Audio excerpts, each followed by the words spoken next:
Good morning, students. Welcome to the Cambridge Senior Secondary School's online classes. Today, we have discussed about 12th biology's topic, chapter number 2, male and female gametophyte. Male and female gametophyte के बारे में जानने से पहले हमको plant के flower के बारे में पता होना चाहिए कि जो प्लांट होते हैं उनमें उनका रिप्रोडक्टिव ऑर्गन जो है वह उसका फ्लावर ही होता है और फ्लावर जो है वो एक टाइप का मॉडिफाइड शूट है।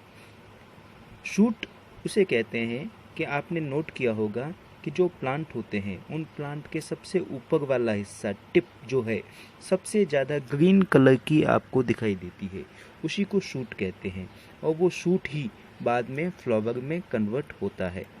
अगर हम किसी प्लांट के फ्लावर के स्ट्रक्चर को देखें तो कोई फ्लावर है, उसके नीचे वाली जो डंडी है जहाँ से फ्लावर को पकड़ा जाता है उसको पेडिसल कहते हैं और पेडिसल के जस्ट ऊपर वाला हिस्सा आपको फूला हुआ दिखाई देगा जिसको थैलेमस के नाम से जाना जाता है। और इस थैलेमस से ही अदर फ्लावर पार्ट निकलते हैं, जैसे कि सबसे पहला जो पार्ट है वो हमेशा ग्रीन कलर का होता है जिसका काम होता है प्लांट को प्रोटेक्शन देना, वो कहलाता है सेपल। और सेपल्स का जब ग्रुप बन जाता है, बहुत सारे सेपल्स आपस में इकट्ठा हो जाते हैं तो उसे कैलेक्स कहते हैं। उसी तरीके से दूसरा जो पार्ट है वो आपको सभी फ्लावर में अलग अलग दिखाई देगा, सभी फ्लावर में अलग अलग दिखाई देगा। जैसे कि गुलाब के अंदर आपको पिंक कलर के दिखाई देते हैं और गेंदे के अंदर ऑरेंज कलर के दिखाई देते हैं, वो पेटल्स कहलाते हैं। And group of petals is known as corolla. तीसरा जो पार्ट है वो स्टामन कहलाता है और स्टामन के ग्रुप को एंडोस्पर्म कहते हैं। ये स्टामन मेल पार्ट है और चौथा जो स्ट्रक्चर है वो कार्पल स्ट्रक्चर कहलाता है, ये फीमेल पार्ट है प्लांट का। और कार्पल्स का जो ग्रुप है उसको गाइनोशियम के नाम से जानते हैं। इसको हम थोड़ा एनिमेशन के तौर पे वापस देखें तो हमारे सामने कुछ ऐसी चीज़ आती है। ये उसका पेडिसल, पेडिसल के ऊपर ये जो हिस्सा फूला हुआ है थैलेमस, थैलेमस के बाद में ये है कैलेक्स, ये है कोरोला, ये स्टामन और ये जो फीमेल पार्ट है जिसको हम कार्पल कहते हैं। और कार्पल के भी कुछ पार्ट्स होते हैं, जैसे कि आपको पता है कि फ्लावर के 4 पार्ट होते हैं, calyx, Corolla, androecium and gynoecium, जिसको पिस्टिल के नाम से भी जाना जाता है, जो आपको इस डायग्राम में साफ साफ दिख रहे हैं। हमको इस चैप्टर में ओनली फॉर स्टामन एंड कार्पल्स इन दो के बारे में पढ़ना है, क्योंकि स्टामन जो है वह मेल गैमेटोफाइट कहलाता है और जो कार्पल है उसी को फीमेल गैमेटोफाइट कहते हैं। तो उनके स्ट्रक्चर को हम देखेंगे। तो सबसे पहले बात करते हैं स्ट्रक्चर ऑफ मेल गैमेटोफाइट या स्टामन। अगर एक स्टामन को निकाल के देखूं तो स्टामन के अंदर 3 पार्ट होते हैं। फिलामेंट, ऊपर वाला जो फूला हुआ हिस्सा होता है उसको एंथर कहते हैं और एंथर और फिलामेंट को जोड़ने वाला जो स्ट्रक्चर है उसको। अगर हम मेल गैमेटोफाइट को देखें तो इसका जो ऊपर वाला एंथर होता है वह हमेशा बाइलोब्ड स्ट्रक्चर है, मतलब दिखने में आपको 2 लोब जैसे स्ट्रक्चर दिखाई देते हैं। लेकिन जब आप इसको ऊपर से कट करते हैं तो कट करने के बाद आपको इसके अंदर 4 छोटे छोटे चैम्बर बने हुए दिखाई देते हैं। इन चैम्बर्स को कहते हैं पोलन सैक और इसी का दूसरा नाम है माइक्रोस्पोरेंजिया। और इस चैम्बर यानी कि पोलन सैक के अंदर पोलन ग्रेन्स पाए जाते हैं, जैसे कि यहाँ पे लिखा है each bilobed pollen sac contain 4 microsporangia, कि हर एक बाइलोब्ड पोलन सैक के अंदर मतलब ये 4 स्ट्रक्चर होते हैं। लेकिन एक एक्सेप्शन के तौर पे मालवेसी फैमिली है, उसके अंदर ओनली 1 लोब पाया जाता है और 2 माइक्रोस्पोरेंजिया मौजूद होते हैं। एग्जाम्पल है lady finger and China rose. जैसे कि आपको इस एनिमेशन से क्लियर हो गया है कि ये बाइलोब्ड स्ट्रक्चर जब इसको कट किया तो इसके अंदर आपको 4 चैम्बर दिखाई दिए जिसको पोलन सैक कहते हैं और इसके अंदर पोलन ग्रेन्स आपको दिखाई देते हैं। इनिशियल स्टेज में अगर हम पोलन सैक को कट करके देखते हैं तो उसके अंदर आपको सारी एक जैसी सेल्स दिखाई देती है, जिसे होमोजेनस मास ऑफ अनडिफरेंशियल सेल्स कहते हैं, यानी कि हाइपोडर्मल सेल के नाम से उसको जाना जाता है। लेकिन जब फ्लावर बड़ा होने लगता है तो उसकी हाइपोडर्मल सेल्स में से कुछ सेल्स बड़ी होने लगती है और उसके अंदर साइटोप्लाज्म डेंस यानी कि गाढ़ा होने लगता है। उसको आर्चिस्पोरियल सेल के नाम से जाना जाता है। जैसे मैं वापस आपको एक डायग्राम, इसको आप देखोगे तो ये शुरुआती स्टेज में आपको इसके अंदर बहुत सारे छोटे छोटे डॉट दिखाई देते हैं, एक जैसी सेल्स, जिसको हाइपोडर्मल सेल कहते हैं। और जब ये बड़ा होने लगता है तो इसके अंदर कुछ सेल्स बड़ी होती जाती है, लार्ज इन साइज, जिसको आर्चिस्पोरियल सेल के नाम से जाना जाता है। और ये जो आर्चिस्पोरियल सेल है यही आगे डिवाइड होकर दो टाइप की सेल्स बनाती है। First primary parietal sales and second primary sporogenous sales.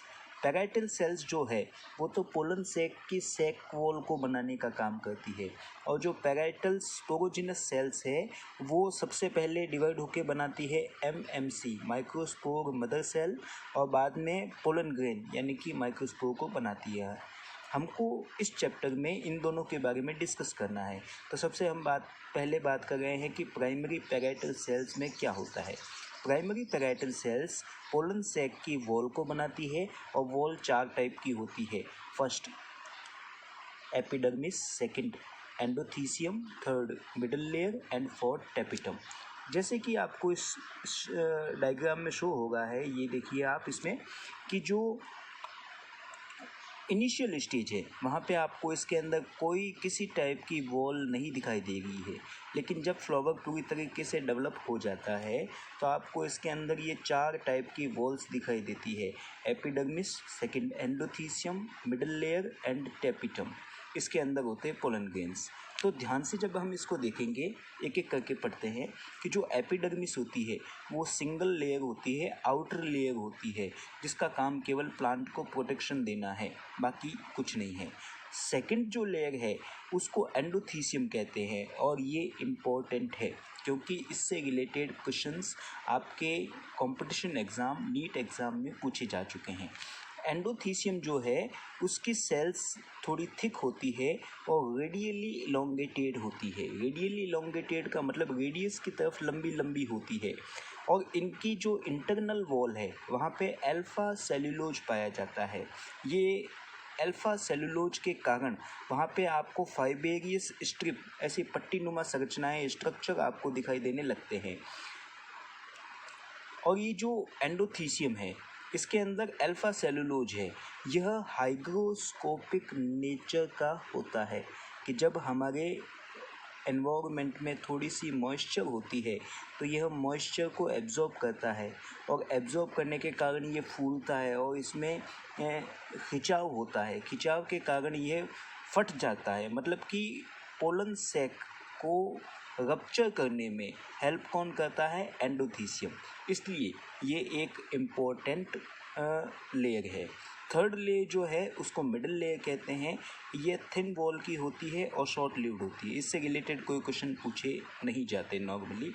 लेकिन फोर्थ जो है जिसको टेपिटम के नाम से जाना जाता है, ये टेपिटम भी मोस्ट इम्पोर्टेंट है, क्योंकि टेपिटम के अंदर जो साइटोप्लाज्म है वो बहुत ही ज़्यादा डेंस होता है और न्यूक्लिएटेड होता है, और इसके अंदर जो सेल्स है वो गोल स्ट्रक्चर की होती है जिसको प्रोयूबिश बॉडी कहते हैं, और इनका नेचर फैटी नेचर का है। याद रखना, टेपिटम के अंदर की जो सेल्स है वो सेल्स गोल ग्लोब्यूलर बॉडीज़ होती है, जिसे प्रोयूबिश बॉडी के नाम से जाना जाता है, जो नेचर में फैटी नेचर की होती है।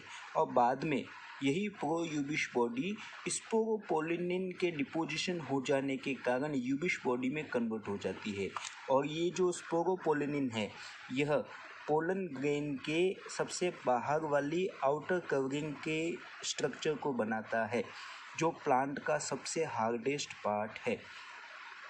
आपके 12th बोर्ड में पूछा गया क्वेश्चन।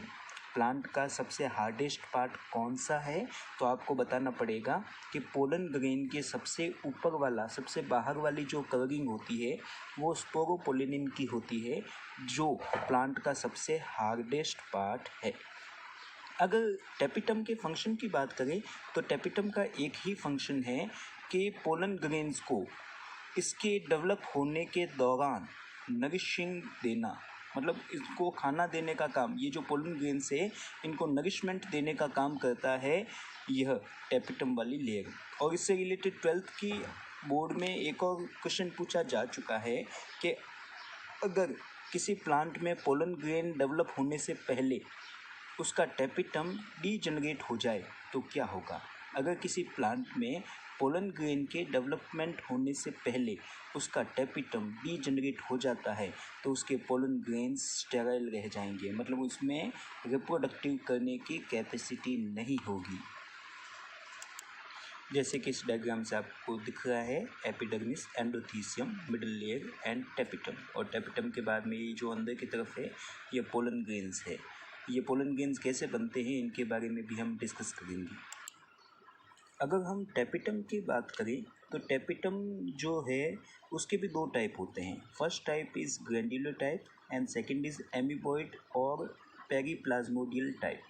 ग्रैंड्युलर टाइप में क्या होता है कि टेपिटम की सेल्स जो है वह पोलन ग्रेन्स के डेवलपमेंट के दौरान टूटती नहीं है, वैसी की वैसी बनी रहती है और वह नरिशमेंट देने का काम करती है पोलन ग्रेन्स को, जो आपको मैक्सिमम एंजियोस्पर्म में दिखाई देगा। लेकिन एमीबॉइड जो टाइप है उसके अंदर क्या होता है कि टेपिटम की सेल टूट जाती है और टूटने के बाद इसका काम होता है कि ये जो पोलन ग्रेन्स हैं इनको खाना देना, और जब ये टूट जाएगी तो इसके अंदर जितना भी उसका फूड होगा वो फूड सारा एंथर कैविटी में बिखर जाता है, और बिखरने के बाद ये जो पोलन ग्रेन्स है उसको लेते हैं। तो ये जो दूसरी टाइप है, जब ये टेपिटम टूट जाती है और टूटने के बाद बिखरा हुआ फूड यह एंथर या पोलन ग्रेन्स ले, तो वो जो टाइप की टेपिटम है उसको एमीबॉइड टेपिटम के नाम से जाना जाता है। एमीबॉइड टेपिटम जो आपको lower monocot and lower dicot plant के अंदर दिखाई देगी। अगर हम ध्यान से देखें कि अब इससे आगे की हम बात करें, जो आर्चिस्पोरियल सेल थी, आर्चिस्पोरियल सेल में डिवाइडेशन होता है जिसके कारण एक तो बनता है प्राइमरी पैराइटल सेल्स जो पोलन सैक की वॉल बनाता है, जो हमने पढ़ लिया है। दूसरी जो सेल्स बनती है उसको कहते हैं प्राइमरी स्पोरोजिनस सेल, और ये जो प्राइमरी स्पोरोजिनस सेल्स है उसमें डिवाइडेशन होने के बाद सबसे पहले बनती है माइक्रोस्पोर मदर सेल, जिसको MMC के नाम से जानते हैं, और ये MMC आगे डिवाइड होकर 4 माइक्रोस्पोर बनाते हैं। ये जो प्रोसेस है इस प्रोसेस को कहते हैं माइक्रोस्पोरोजेनेसिस। जैसे कि यहाँ पे देखने से पता चल रहा है कि sporogenous cells diploid microspore mother cell बनाती है, जिसके अंदर जो क्रोमोसोम होते हैं 2n स्ट्रक्चर में होते हैं, वह आगे डिवाइड हो जाती है जिससे बनते हैं हैप्लॉइड माइक्रोस्पोर, और हैप्लॉइड माइक्रोस्पोर नंबर में हमेशा 4 होते हैं, और ये 4 माइक्रोस्पोर एक टेट्रेड के जैसा स्ट्रक्चर बनाते हैं। ये टेट्रेड के जैसा स्ट्रक्चर क्या है ज़रा हम देखते हैं। ये देखिए, ये माइक्रोस्पोर मदर सेल है, डिवाइड होने के बाद 4 अलग अलग माइक्रोस्पोर बनाते हैं जो एक साथ जुड़ के टेट्रेड का स्ट्रक्चर बनाते हैं। और ये जो टेट्रेड का अरेंजमेंट होता है अलग अलग प्लांट में आपको अलग अलग टाइप का दिखाई देता है, जैसे कि टेट्राहेड्रल टाइप।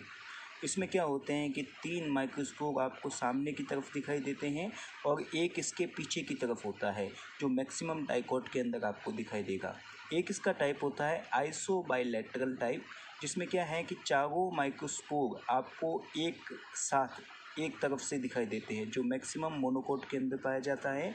और 3 जो है इसके अनयूजुअल टाइप है, जिसमें डिक्यूसेट स्ट्रक्चर आपको मैग्नोलिया प्लांट में दिखता है, टी शेप का स्ट्रक्चर आपको चिया प्लांट में दिखता है और लीनियर टाइप का स्ट्रक्चर आपको हेलोफाइटा नाम के प्लांट में दिखता है। अगर इन टेट्रेट को ध्यान से देखें तो ये जो टेट्रेट है, इनके टेट्रेट के बीच की जो वॉल है वो सेलुलोज की बनी होती है। ये टेट्रेट के ये 1 2 3 4 ये जो 4 टेट्रेट है, इनके बीच की वॉल सेलुलोज की बनी होती है। और जब ये पूरी तरीके से डेवलप हो जाते हैं तो सेलुलेज एंजाइम इस सेलुलोज को ब्रेक करके इन चारों टेट्रेट को अलग अलग कर देता है। बाद में ये जो अलग अलग होते हैं इनको पोलन ग्रेन के नाम से जाना जाता है। याद रखना, पोलन ग्रेन कब कहलाएंगे? जब ये 4 अलग अलग ये जो माइक्रोस्पोर है वो अलग अलग हो जाएंगे। किसके कारण होंगे? सेलुलेज एंजाइम के कारण, जो क्या करता है, सेलुलोज को तोड़ता है। सेलुलोज कहाँ होता है? ये 4 माइक्रोस्पोर के बीच में। इससे रिलेटेड कुछ और भी क्वेश्चन पूछे गए हैं, जैसे कि एक क्वेश्चन आपके बोर्ड एग्जाम में पूछा गया है, पोलन किट। पोलन किट क्या होता है? कि जो पोलन ग्रेन्स होते हैं इनके सबसे ऊपर की तरफ एक ऑयली लेयर होती है और इस ऑयली लेयर को पोलन किट कहते हैं। इस पोलन किट यानी कि ऑयली लेयर के कारण ये जो पोलन ग्रेन्स है थोड़े स्टिकी नेचर के होते हैं, चिपचिपे होते हैं और जब ये निकलते हैं, निकलने के कारण लोगों में एलर्जी भी इस पोलन किट के कारण होती है। एक ये पूछा गया है पोलिस्पोरी, ये क्या होता है? पोलिस्पोरी का मतलब होता है कि अगर किसी प्लांट में मोर देन 4 माइक्रोस्पोर स्ट्रक्चर बन जाए, नॉर्मली 4 ही बनते हैं लेकिन 4 से ज़्यादा हो जाने पर वह जो स्ट्रक्चर है उसको पोलिस्पोरी के नाम से जाना जाता है। एक और क्वेश्चन आपके बोर्ड में पूछा गया है कि पोलेनियम क्या होता है? कि प्लांट में एक फैमिली होती है एस्क्लीपिडिएसी और ऑर्किडेसी। एक तो एस्क्लीपिडिएसी, सेकंड ऑर्किडेसी। इन दो प्लांट की फैमिली में आप देखते हो तो पोलन ग्रेन्स बलून के जैसा स्ट्रक्चर बनाते हैं। ये बलून के जैसा स्ट्रक्चर आपस में चिपका हुआ दिखाई देता है, जिसको पोलेनियम कहते हैं। मैं आपको अभी पहले बता चुका हूँ कि जो पोलन सैक होता है इस एंथर को रप्चर होने में, मतलब इसको फटने में जो हेल्प करता है वो उसकी सेकंड लेयर एंडोथीसियम करती है। तो अब हम देखेंगे कि जब किसी प्लांट में ये एंथर पूरी तरीके से डेवलप हो जाता है तो इसका ये रप्चर किस तरीके से होता है और एंडोथीसियम इसमें किस टाइप से हेल्प करती है।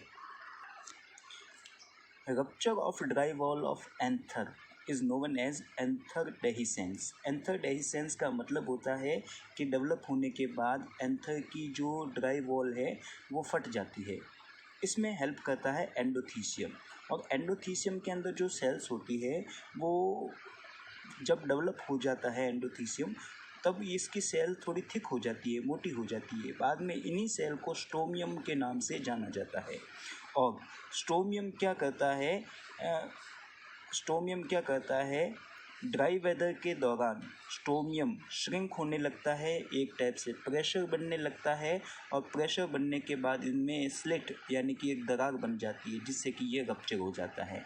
जब एक एंथर मैच्योर होता है तो उसकी मिडल लेयर और टेपिटम डिसऑर्गेनाइज हो जाते हैं। डिसऑर्गेनाइज मतलब ख़त्म होने लगते हैं, और उसमें only for epidermis and endothecium दो ही बचते हैं।